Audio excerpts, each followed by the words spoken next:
नमस्कार दोस्तों, स्वागत है आप सभी का हमारे JSK भक्ति एनआर चैनल पर।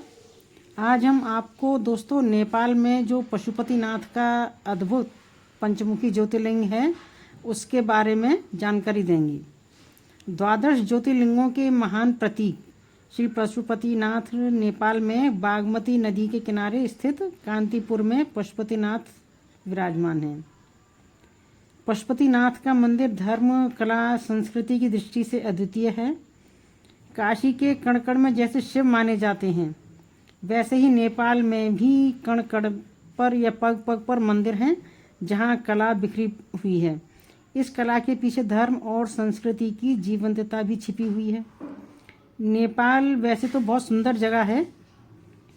नेपाल के सुरम्य नगर काठमांडू अपने प्राकृतिक सौंदर्य के लिए विश्व भर में प्रसिद्ध है। यहाँ का मौसम प्रकृति को हर माह हरा भरा रखने के लिए अनुकूल है।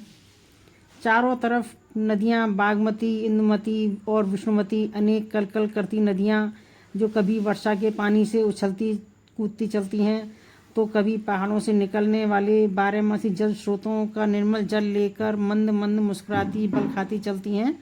वे देखने में अत्यंत मोहक और लुभावनी लगती हैं। प्रायः हर मौसम में यहाँ फूलों की बहार रहती है जो देखने में अत्यंत मोहक लगती है। इस अनुपम प्राकृतिक छटा और भगवान पशुपतिनाथ के दर्शनार्थ हजारों पर्यटक विश्व भर से यहाँ पर सौंदर्य की अमिट छाप लेकर लौटते हैं और कुछ दिन यहाँ रुकने पर एक अलौकिक शांति का अनुभव भी करते हैं। जो नर नारी यहाँ तपस्या, जप, भगवान आशुतोष की श्रद्धा भक्तिपूर्वक पूजा अर्चना करते हैं, उनकी सभी मनोकामनाएं पूरी होती हैं। पशुपति के देदीप्यमान चतुर्मुखी लिंग को कुछ विद्वान ज्योतिर्लिंग मानते हैं और कुछ विद्वान इसे ज्योतिर्लिंग नहीं मानते हैं। सर्व स्वीकृति शिव पुराण के अनुसार तो ज्योतिर्लिंग 12 ही हैं, परंतु शिव पुराण के 351वें श्लोक में श्री पशुपति लिंग का उल्लेख ज्योतिर्लिंग के समान ही किया गया है। भगवान आशुतोष ऐसी सुंदर तपोभूमि के प्रति आकर्षित होकर एक बार कैलाश पर्वत छोड़कर यहीं आकर रम गए थे। इस क्षेत्र में यहाँ तीन सींग वाले मृग बनकर विचरण करने लगे, अतः इस क्षेत्र को पशुपति क्षेत्र या मृगस्थली भी कहते हैं। शिव को इस प्रकार अनुपस्थित देखकर ब्रह्मा विष्णु को चिंता हुई और दोनों देवता शिव को की खोज में निकल पड़े। कहते हैं कि इस सुंदर क्षेत्र में उन्होंने एक अत्यधिक सुंदर मोहक 3 सींग वाले मृग को चरते हुए देखा, यानी हिरण को चरते हुए उन्होंने देखा। उन्हें मृग रूप में शिव होने की आशंका हुई। ब्रह्मा ने योग विद्या से तुरंत पहचान लिया कि यह मृग नहीं बल्कि शिव भगवान ही हैं। तत्काल ही उछलकर उन्होंने मृग का सींग पकड़ने का प्रयास किया। इससे सींग के 3 टुकड़े हो गए। उसी सींग का एक टुकड़ा इस पवित्र क्षेत्र में गिरा और यहाँ पर महारुद्र उत्पन्न हुए, जो श्री पशुपतिनाथ के नाम से प्रसिद्ध हुए। शिव की इच्छानुसार भगवान विष्णु ने नागमती के ऊंचे टीले पर शिव को मुक्ति दिलाकर लिंग के रूप में स्थापना की, जो पशुपति के रूप में विख्यात हुआ।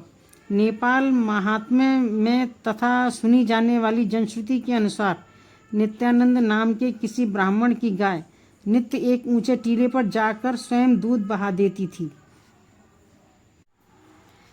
कहते हैं कि नित्यानंद को भगवान ने स्वप्न में दर्शन दिए, तब उस स्थान पर खुदाई की गई और यह भव्य लिंग प्राप्त हुआ। भगवान पशुपति नेपाल के शासकों और जनता जनार्दन के परम आराध्य देवता हैं।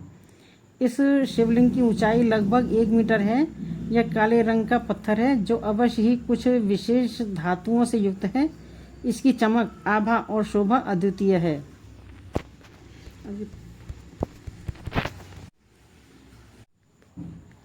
दोस्तों, कहते हैं कि नेपाल में स्थित पशुपतिनाथ मंदिर में चारों दिशाओं में एक एक मुख है और हर एक मुख ऊपर की दिशा में भी है। हर मुख के दाएं हाथ में रुद्राक्ष की माला है और बाएं हाथ में कमंडल मौजूद है। मंदिर में स्थापित शिवलिंग के 5 मुखों के गुण अलग अलग हैं। भारत समेत दुनिया के अलग अलग हिस्सों में भगवान शिव के हजारों मंदिर और तीर्थ स्थल मौजूद हैं। भगवान शिव के सभी मंदिर और तीर्थ स्थल का अपना अलग ही महत्व है, जो अपने चमत्कार और धार्मिकता के कारण दुनिया भर में प्रसिद्ध हैं। दुनिया भर में भगवान शिव को समर्पित कई मंदिर हैं और इन्हीं में से एक है नेपाल का श्री पशुपतिनाथ मंदिर। यह 12 ज्योतिर्लिंगों में से एक माना जाता है। कहते हैं कि इस मंदिर के बारे में कि यहाँ पर आज भी भगवान शिव विराजमान हैं।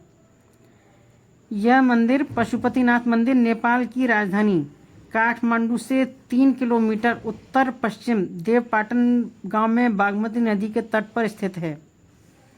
यह मंदिर भगवान शिव के पशुपति स्वरूप को समर्पित है। यूनेस्को विश्व सांस्कृतिक विरासत स्थल की सूची में शामिल भगवान पशुपतिनाथ का मंदिर नेपाल में महादेव का सबसे पवित्र मंदिर माना जाता है।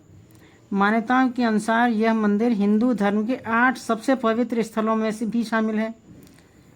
दोस्तों, आज हम आपको यहाँ नेपाल के श्री पशुपतिनाथ मंदिर से जुड़े कुछ ऐसे रहस्यों के बारे में बताने जा रहे हैं जिन्हें जानकर आप दंग रह जाएंगे।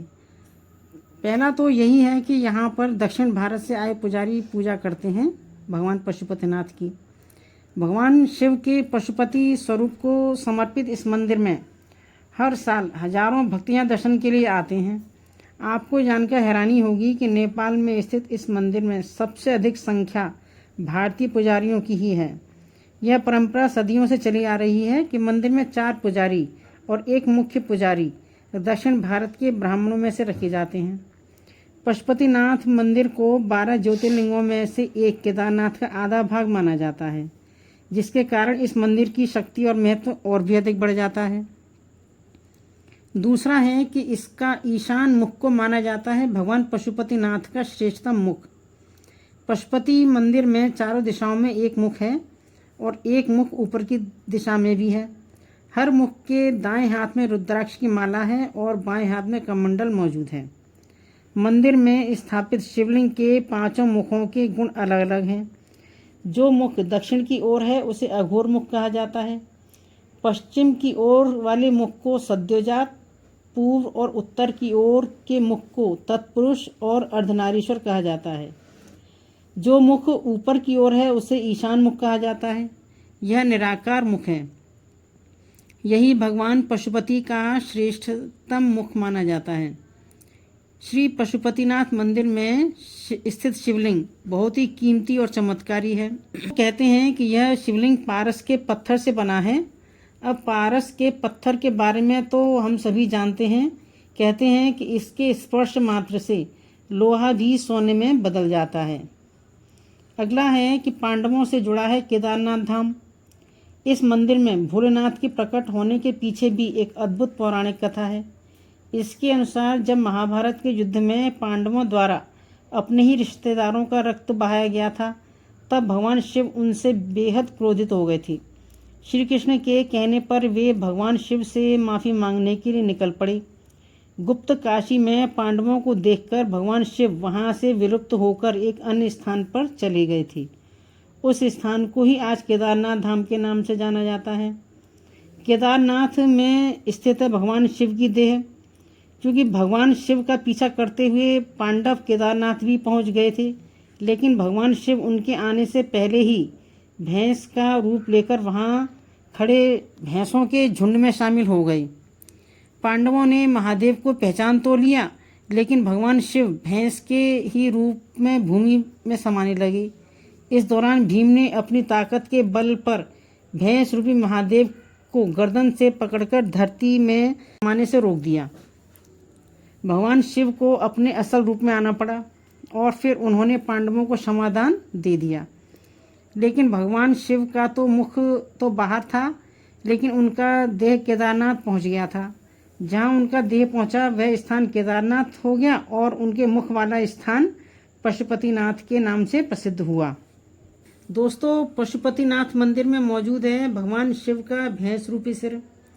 पशुपतिनाथ मंदिर को लेकर मान्यता यह भी है कि अगर आपने पशुपतिनाथ के दर्शन किए तो इसका पूरा पुण्य पाने के लिए आपको केदारनाथ धाम भी जाना होगा, जहां आपको महादेव के दर्शन करने होंगे।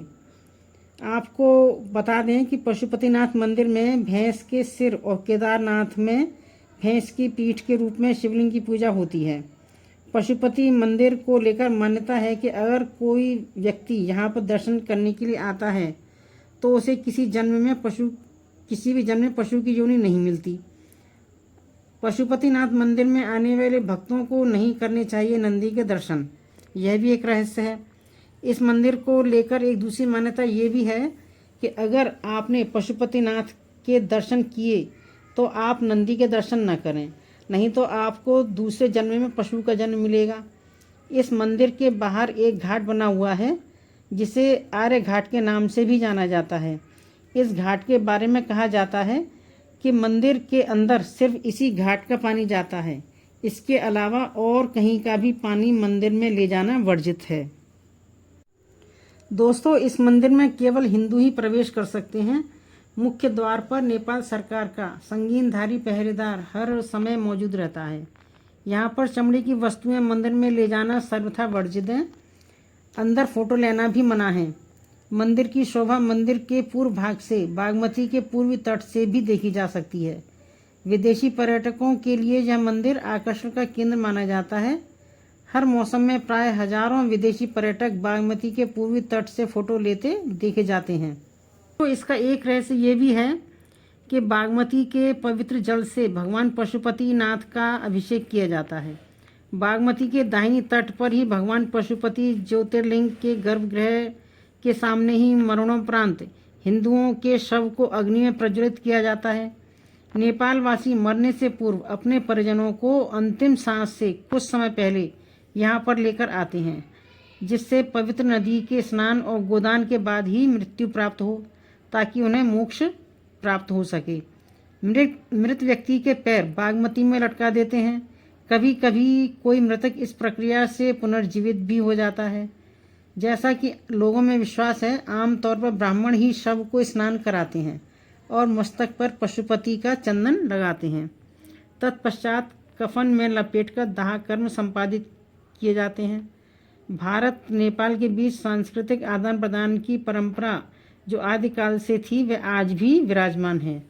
आज भी हर धर्मपरायण नेपाली नर नारी श्री काशी विश्वनाथ के दर्शन और गंगा स्नान तथा चारों धाम यात्रा को जीवन की परम सार्थकता मानते हैं।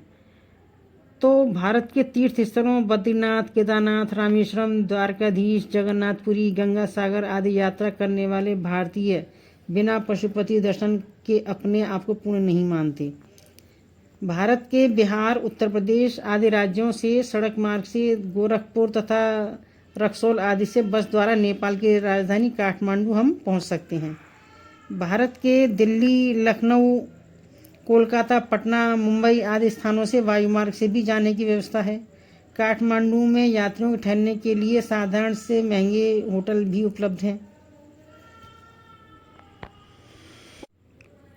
दोस्तों, पशुपतिनाथ के दर्शन से आरोग्य, सुख, समृद्धि, शांति, संतोष प्राप्त होते हैं तथा मनुष्य को अगला जन्म पशु योनि में नहीं होता, ऐसा लोगों का विश्वास है।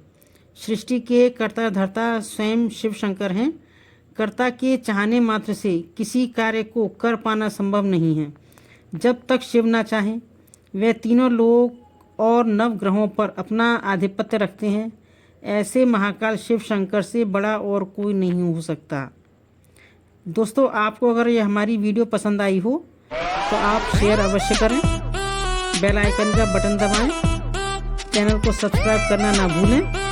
धन्यवाद। जय श्री राम।